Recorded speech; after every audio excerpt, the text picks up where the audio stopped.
हजुर साथीहरु, तपाईले EDV 2024 को लागि फर्म खुलिसकेको छ र साथीहरु तपाईले स्क्रिनमा देखे जस्तै तपाईहरुलाई पनि the requested URL was rejected, please consult with your administrator, your support ID -- भनेको छ अथवा गो ब्याक भनेको छ। यति गर्दा पनि तपाईको यदि चाहिँ समस्या आइरहेको छ, जति गर्दा पनि तपाईले जे सबुटा कुराहरु हाल्नुभयो है, जस्तै तपाईको अब फ्यामिली नेम है, लास्ट नेम हाल्नुभयो, फर्स्ट नेम हाल्नुभयो, मिडल नेममा तपाईले चाहिँ छैन भने टिक लाउनु भयो, त्यसपछि आफ्नो चाहिँ जेन्डर के हो चेक गर्नुभयो, टिक लाउनु भयो यहाँ है यसरी। त्यसपछि तपाईको डेट अफ बर्थ तपाईले मन्थमा राख्नुभयो, त्यसपछि डेमा राख्नुभयो, त्यसपछि इयरमा राख्नुभयो, त्यसपछि आफ्नो सिटी तपाई कहाँ जन्मेको त्यो राखिसक्नु भयो र त्यसपछि तपाईले यहाँ आफ्नो कुन चाहिँ कन्ट्री हो, कुन चाहिँ कन्ट्री तपाईको जन्मनु भएको त्यो राख्नुभयो। त्यसपछि तपाईले आफ्नो फोटो है त्यहाँ चुज गरेर तपाईको आफ्नो फोटोहरु यहाँ यसरी राख्नुभयो क्रप गरेर है। जस्तै तपाईको अब यहाँ चाहिँ सिम्पली यदि यहाँसम्म तपाई आइसक्नु भएको छ भने चाहिँ यो भन्दा पछाडीको प्रोसेसहरु मैले बताइराख्नु पर्छ जस्तो लाग्दैन। जो भन्दा अगाडि पनि भिडियो मैले बनाएको थिएँ, त्यहाँ तपाईहरुलाई चाहिँ मैले सिकाएको थिएँ कसरी है यसरी गर्न सकिन्छ। फोटो टुल्समा गएर कस्तो खाले फोटोहरु चाहिन्छ देखि लिएर विभिन्न कुराहरु यहाँ छ, फेरि पनि तपाईले हेर्न सक्नुहुन्छ। त्यसपछि तपाईको फोटो पनि चुज गरिसकेपछि जस्तै चुज गर्नुभयो फोटो, त्यसपछि यहाँ चाहिँ जस्तै तपाईको मेलिङ एड्रेसहरु देखि लाएर सबै कुरा राख्नुभयो है, जिप सिप यताउता कोड सोड, अनि त्यसपछि आफ्नो चाहिँ इमेल आइडी पनि राख्नुभयो हैन। त्यसपछि आफ्नो चाहिँ एजुकेसन राख्नुभयो। तर चाहिँ जब तपाईले सबमिट गर्दाखेरि तपाईको चाहिँ यस्तो आउँदैन है, जस्तै तपाईको यस्तो आइरहेको छ भने तपाईले चाहिँ दुई चारवटा कुराहरु तपाईले चाहिँ एकदम ध्यान दिनुपर्ने कुरा हुन्छ। किनभने मैले पनि धेरै फेस गरेको थिएँ। मैले लगभग जस फर्म भर्दाखेरि चाहिँ धेरै नै फर्महरु भरे मैले, तर चाहिँ जब कि आफ्नै फर्म भर्ने बेला आयो त्यतिखेर चाहिँ मलाई यो समस्या आयो है। त्यसपछि मैले यसको बारेमा खोजे तपाईको अनलाइनमा है, युट्युबमा खोजे, त्यसपछि अनलाइनमा रिसर्च गरे। धेरै रिसर्च पछि चाहिँ मैले चाहिँ के चाहिँ पत्ता लगाए भन्दाखेरि यसको सोलुसन, किनभने मलाई यदि फेस गरिरहेको छु भने तपाईहरु जस्तै पनि धेरै जना हुनुहुन्छ फेस गरिरहनु भएको छ, आफ्नो टाउको दुखाइराख्नु भएको छ है भने चाहिँ तपाईहरुले चाहिँ दुई चारवटा कुराहरु चाहिँ एकदम ध्यान दिनुपर्ने हुन्छ।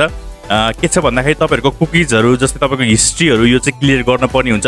त्यसको लागि तपाईले यहाँ देखिरहनु भएको छ तीनटा धर्सो है, तीनटा धर्सोमा तपाईले यहाँ प्रेस गर्नु भयो भने त्यसपछि तपाईले यहाँ चाहिँ देखिरहनु हुन्छ सेटिङमा गएर तपाईले चाहिँ के चाहिँ गर्नुपर्ने हुन्छ भन्दाखेरि तपाईको यहाँ प्राइभेसी एन्ड सेक्युरिटी है। तपाईले चाहिँ यदि क्रोम, यो चाहिँ हामीले क्रोम ब्राउजर कम्प्युटरबाट चलाएको छौं, साथसाथै तपाईले चाहिँ मोबाइलबाट पनि चलाउनु भएको छ भने हिस्ट्रीहरु क्लियर गर्नदेखि लिएर विभिन्न कुराहरु गर्न सक्नुहुन्छ।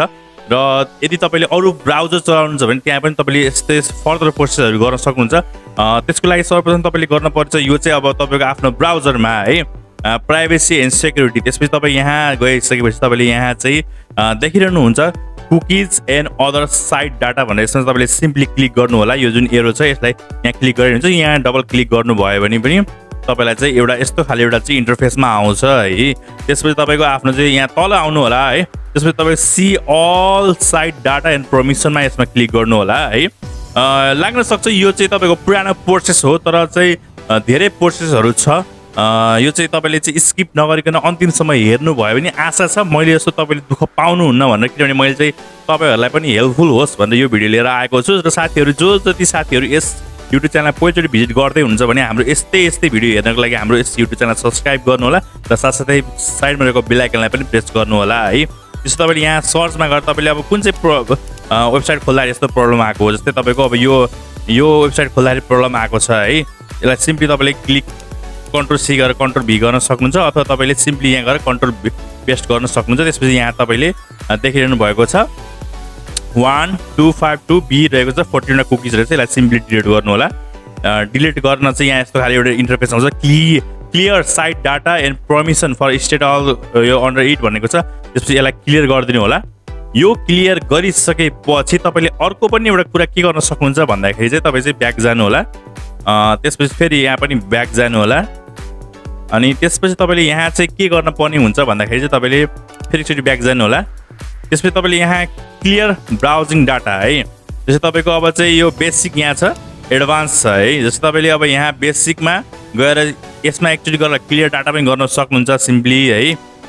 त्यसपछि साथसाथै तपाईँ चाहिँ यहाँ चाहिँ चुज पनि गर्नु होला टाइम रेन्ज भनेको छ तपाईँको यहाँ चाहिँ अब लास्ट आवर तपाईँको यहाँ दिएको छ last hour last 7 days last 4 week all time भनेको छ अल टाइममा गरेर पनि गर्न सक्नुहुन्छ अथवा तपाईँले लास्ट आवर कुनै तर मैले प्रिफर गर्छु अल टाइममा है। त्यसपछि तपाईँ एडभान्समा गरेर पनि सेम त्यही प्रोसेस गर्नु होला क्लियर डाटा गरिदिनु होला। त्यसपछि यो आउँछ त्यसपछि यसलाई चाहिँ क्यान्सल गर्नु होला एक्चुअली कम्प्युटरलाई सट डाउन गरेर रिस्टार्ट गर्नु होला। र अर्को पनि एउटा प्रोसेस के गर्न सकिन्छ भन्दाखेरि तपाईँको चाहिँ टेम्पोरेरी फाइलहरू डिलिट गर्नु होला। त्यसको लागि पनि मैले अगाडि भिडियो बनाएको थिएँ तर फेरि पनि तपाईँहरूलाई म सिकाउन चाहन्छु विन्डोज आर गरेर टेम गरेर इन्टर गर्नु होला है। त्यसपछि तपाईँको यहाँ जङ्क फाइलहरू बस्छ यसलाई सिफ्ट र डिलिट प्रेस गरेर कन्टिन्यू गर्नु होला। यसलाई कन्टिन्यू गर्नु होला। तपाईँको जङ्क फाइल जति पनि छ त्यो चाहिँ यसले डिलिट गर्छ है। अनि यसलाई चाहिँ तपाईँले कम्प्युटर स्टार्ट गर्नुभन्दा अगाडि गरिरहन्छ पछाडि गरिरहन्छ। यदि तपाईँको त्यस्तो फेरि प्रब्लम दोहोरियो भने तपाईँले फेरि कन्ट्रोल गर्नु जस्तै तपाईँको अब सिफ्ट गरेर %10% गर्नु होला। त्यसपछि यहाँ पनि तपाईँको देखिरहनु भएको छ कति रेसिड्युहरू छ है। तपाईँको काम गर्दै जाँदाखेरि विभिन्न कुराहरू बसिरहेको हुन्छ होइन त्यसले गर्दाखेरि तपाईँको चाहिँ काम गर्न असहजकरण गर्छ।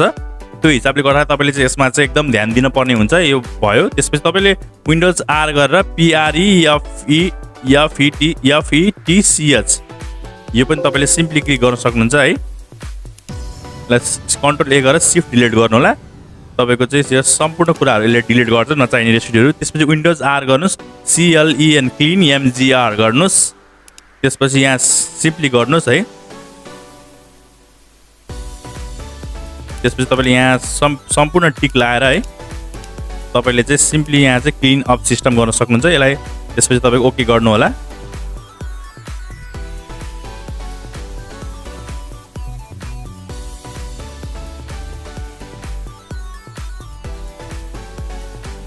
एकछिन टाइम लिन्छ है।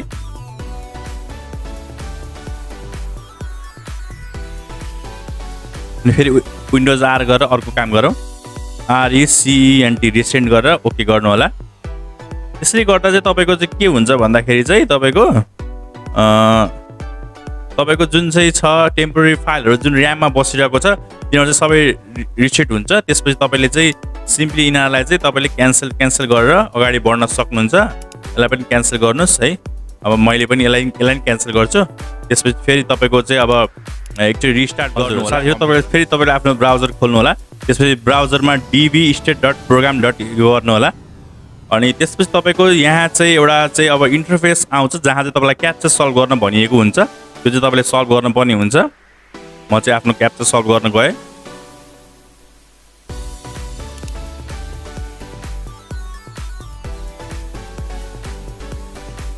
अनि यो फर्म पनि फेरि एकचोटि पुनः भर्नु होला। म पनि पुनः भर्छु।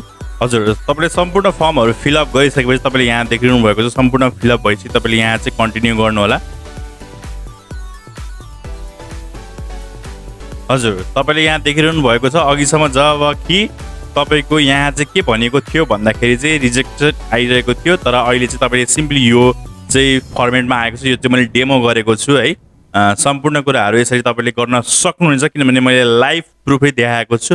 किनभने यो मैले आफूले फेस गरेर तपाईँहरूलाई पनि यो चाहिँ सेयर गरेको छु। साथीहरू आजको यो भिडियोमा यति मात्रै। साथीहरू यो भिडियो हजुरलाई कस्तो लाग्यो यदि राम्रो लागेको छ भने पक्कै पनि लाइक र सेयर गरिदिनु होला।